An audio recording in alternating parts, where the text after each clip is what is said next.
I adjusted my laptop screen in my cramped apartment-turned-office, reviewing the confidential acquisition offer that would soon make headlines. 2 years of being dismissed as marriage-obsessed daughter, while quietly building a tech empire. Miss Sophia Zhang? My assistant Rachel appeared with coffee. Your mother's calling again.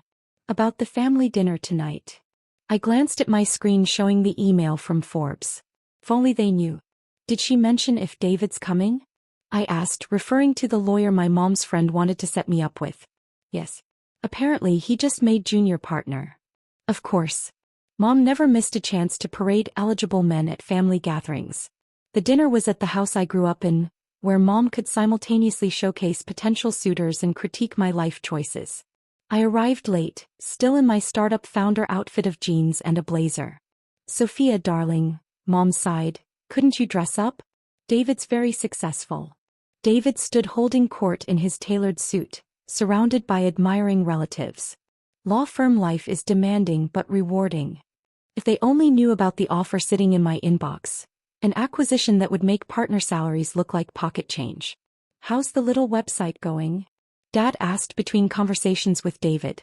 Growing, I said simply. She's still doing that internet thing, Mom informed them. While David handles major corporate mergers. My phone buzzed, a message from the investment bank. Final valuation complete. Unprecedented numbers for a female founder. Actually, I said, pulling out my tablet, I wanted to discuss something about my company. We've been over this, Mom sighed. A stable marriage dash. Won't be a concern after tomorrow. I opened my email. When Forbes announces their cover story. The room fell silent. I turned my tablet to show them the embargoed Forbes cover. My photo against a stark white background, the headline bold and clear. The future of AI, how this 28-year-old built a $12 billion empire. 12 billion. Dad's voice cracked. The acquisition offer came in this morning. I pulled up the confidential documents. Google wants my AI technology. But they're not the only ones bidding. Mom's perfect hostess smile faltered. Your website. Not just a website. I opened my company's real metrics. We've developed an AI system that's revolutionizing everything from healthcare diagnostics to financial markets. Those merger deals you're so proud of, David? Our AI can analyze them in seconds. But you work from your apartment, Mom protested. With a tiny team dash. That's what you saw. I pulled up photos of our real operation. The apartment is just my private office. We have 300 engineers in our main facility, and our AI servers span 3 continents. The dinner guests gathered around, watching as I scrolled through images of vast server farms and breakthrough AI architectures. Those legal analysis tools your firm uses? I looked at David. They're primitive compared to what we've built. Our AI can process 1 million legal documents in minutes, finding patterns human lawyers miss. Dad's chopsticks clattered onto his plate. The funding, how did you dash? Series A through D, I said. Top venture capital firms. The last round valued us at $8 billion. Tomorrow's acquisition offers will push that over 12. But all those nice men we introduced you to, Mom whispered. The doctors, the executives. Were a waste of time, I completed her sentence. While you were planning my wedding, I was planning a technological revolution. You never said anything, David managed, his junior partner status suddenly seeming insignificant. Would you have understood? I projected our AI's capabilities onto the dining room wall using my tablet. Complex algorithms and neural networks filled the space. This, I pointed to a particular sequence, is how our AI outperforms human experts in every field we've tested. Something your top firms said was impossible. The room fell silent as the implications sank in. Years of their comments about settling down and finding a good husband echoed in the quiet. Tomorrow morning, I continued, Forbes is running their cover story. Simultaneously, we're announcing the acquisition bids. And those marriage prospects you keep pushing. I smiled at Mom. They'll be reading about me in the Wall Street Journal. Why didn't you tell us? Dad asked weakly. Would you have listened? I turned to face them. 2 years ago I tried to explain my AI vision. Mom suggested I focus on meeting someone nice. You all laughed at my little internet project. My phone buzzed again. Forbes confirming the cover story release time. The press conference is at 9 a.m., I said, gathering my things. After the story breaks. I suggest you watch it. Sophia, wait, David called out. Maybe we could discuss a partnership. Partnership? I turned back. Your entire legal approach is obsolete. While you were celebrating partner status, I was making traditional law firms irrelevant. Mom stepped forward, her matchmaking confidence shattered. But darling, marriage, family, can wait until I find someone who sees me as more than a potential wife. I showed them one final document, the foundation papers for my new AI research institute. The Zhang Institute for Advanced AI, where innovation matters more than marital status. As I reached the door, Mom called out, "We just wanted you to be happy." I paused. I am happy. And tomorrow, you'll watch like everyone else as your marriage-obsessed daughter becomes the world's youngest self-made female billionaire. The night air felt crisp as I walked to my car. Rachel waited inside with acquisition documents and tomorrow's press conference materials. How did they take it? She asked. I looked back at the house where my family stood frozen, their worlds upended by the daughter they tried to marry off. They're about to learn, I said, opening my laptop to review the Forbes interview, that some women build empires instead of wedding plans. The corporate auditorium hummed with anticipation. CNBC cameras lined the back wall, tech reporters filled every seat, and Silicon Valley's elite had flown in for the announcement. In the front row, my family sat uncomfortably, their presence requested by Forbes for what they called the tech story of the decade. Ms. Zhang. Rachel approached with the final numbers. Google just raised their bid to $15 billion. Apple and Microsoft have entered the bidding war. I nodded, watching the Forbes website countdown on my tablet. In 10 minutes, my cover story would go live, announcing the rise of the world's youngest self-made female billionaire. David shifted in his designer suit, clutching a printout of our AI's legal analysis capabilities. The same technology that had just made his firm's methods look prehistoric. I still don't understand, he whispered. Your AI system does in seconds what your entire firm does in months, I finished. That's why none of you saw it coming. The tech conference moderator approached the podium. Ladies and gentlemen, we're about to begin. Please welcome Sophia Zhang, whose revolutionary AI platform has . The screens behind him lit up with the Forbes cover. My image dominated the homepage, alongside headlines announcing the biggest tech acquisition battle of the year. Camera flashes exploded as I walked to the podium. Mom's carefully arranged expression couldn't hide her shock. Dad's hands gripped his armrests.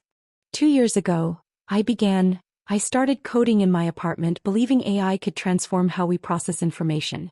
The traditional tech community called it impossible. My own mother, I glanced at her, suggested I focus on finding a husband.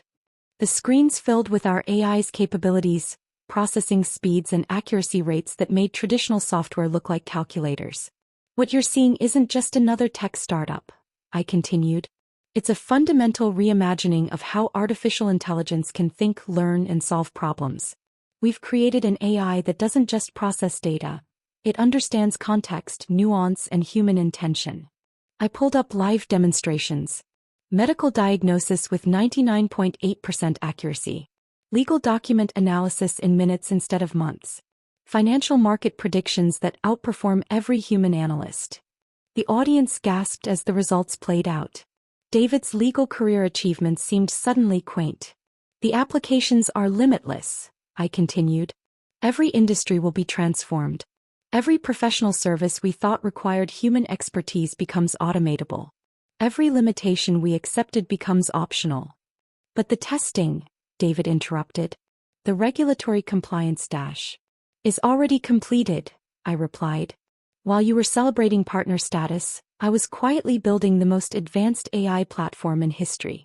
I revealed our operations' full scope, hundreds of engineers, global server networks, years of validated results. The acquisition offers, I noted, are worth more than your firm's entire market cap, David. But this isn't about money. It's about changing what's possible. Mom stood up shakily. Sophia, why didn't you tell us? We could have . Could have what? I asked quietly. Set me up with more lawyers? arranged more family dinners with suitable men, told me to focus on marriage instead of my hobby. The screens showed more breakthrough data AI capabilities that would reshape industries and redefine human potential. The Zhang Institute launches next quarter, I announced, where we'll push AI even further, staffed by people who understand that real innovation means ignoring conventional wisdom. My phone buzzed. Apple had just topped Google's offer. The biggest bidding war in tech history was just beginning. And those marriage prospects you kept pushing? I looked at Mom. They'll be reading about me in their morning papers, wondering why they didn't see what was right in front of them. 6 months after the Forbes cover, I stood in my penthouse office overlooking Silicon Valley. The tech world had been transformed by our AI, with traditional software companies scrambling to adapt or become obsolete. The Zhang Institute occupied a gleaming campus that made Google's headquarters look modest. Ms. Zhang. Rachel entered with the morning briefings. The UN AI Ethics Committee is here for their review. And, your family's in the waiting area. I turned from the floor-to-ceiling windows displaying real-time AI operations data. All of them. Your parents, David, and several partners from his firm. They've seen the latest legal AI rollout. Of course they had. 6 months of watching traditional law firms become irrelevant had been quite educational. Brief my technical team first, I decided. Let them see what real innovation looks like. Dr. Chen, my chief AI architect, led the procession of engineers, brilliant minds we'd recruited globally, many rejected by traditional tech companies for being too disruptive. The AI's legal prediction accuracy has hit 99.9%, she reported, displaying the metrics. David's firm has requested early access to the platform. Denied, I said firmly. They're not equipped for this level of technology. And their understanding of AI is primitive. The doors opened. My family entered, looking distinctly uncomfortable in our ultra-modern facility. David's law firm credentials seemed almost quaint among our quantum computers. Sophia, Mom began cautiously, these AI results, they're incredible.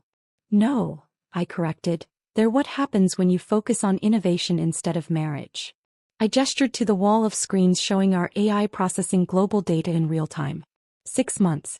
That's how long it took to make traditional legal work obsolete. But our firm's expertise, David started, is being replicated by our AI at 10,000 times the speed, I interrupted, pulling up comparative data. Your best lawyers take weeks to analyze complex cases. Our AI does it in seconds with higher accuracy. Your understanding of legal tech is like using a typewriter in the age of quantum computing. Mom stood, her matchmaking confidence destroyed. Darling, surely we can find a way. To what? I laughed softly. Set me up with more successful men? We're not just disrupting industries, we're redefining human knowledge. I revealed our latest breakthrough, AI consciousness mapping. Impossible, David whispered. That word, I noted, is why you'll never work here. While you were making partner, we taught AI to understand human consciousness. It can predict human decisions with perfect accuracy, map emotional responses, and process information in ways your firm can't even comprehend. The screens filled with data that looked like science fiction. AI systems that could read and respond to human thought patterns, predict global events with perfect accuracy, solve problems that had stumped humanity for centuries. Your entire legal paradigm, I continued, is based on human limitations. We're operating at a level where those limitations don't exist. Dad stepped forward. The Forbes cover, we thought was the peak. I smiled. It was just the beginning. The AI revolution is reshaping every industry, law, medicine, finance, even human decision-making itself. My phone buzzed, another breakthrough in the AI labs. We'd successfully mapped and predicted the entire U.S. legal system's decisions for the next decade. The UN is implementing our AI globally, I announced. Every major institution is restructuring around our technology. Except, I looked at David, those two invested in outdated methods to adapt. My position at the firm, he began, will be automated within a year, I finished. Your entire partnership does less in a month than our AI does in a millisecond. Mom sank into a chair. But marriage, family, aren't the only measures of success, I said quietly. Something you never understood. I walked to the AI monitoring station watching our systems reshape global knowledge. This institute isn't just advancing technology, it's making traditional professions obsolete. The daughter you wanted to marry off is redefining human potential. And us? David asked, his voice small. You can watch, I replied. From a distance. Like everyone else who valued status over innovation. The screens behind me filled with more breakthroughs. AI systems that could solve any legal challenge, predict any market movement, unlock any human potential. The future doesn't wait for approval, I said as they prepared to leave. It doesn't care about marriage prospects or partner status. It belongs to those who dare to think beyond convention. As they filed out, I turned back to the AI labs where my teams were reshaping reality itself. Rachel approached with updates on our latest consciousness mapping trials. They still don't understand, do they? She asked. I watched my family retreat through the high-tech corridors, their worldview shattered by the daughter they tried to marry off. No, I said, scanning the data. They're planning weddings. We're merging humans and AI. The sun hit the quantum labs I'd built while they dreamed of my marriage. I hadn't just proved them wrong, I'd gone beyond their idea of success. A year later, I stood on a TED stage. The crowd waited. Today we launched the Zhang AI Scholarship, I announced.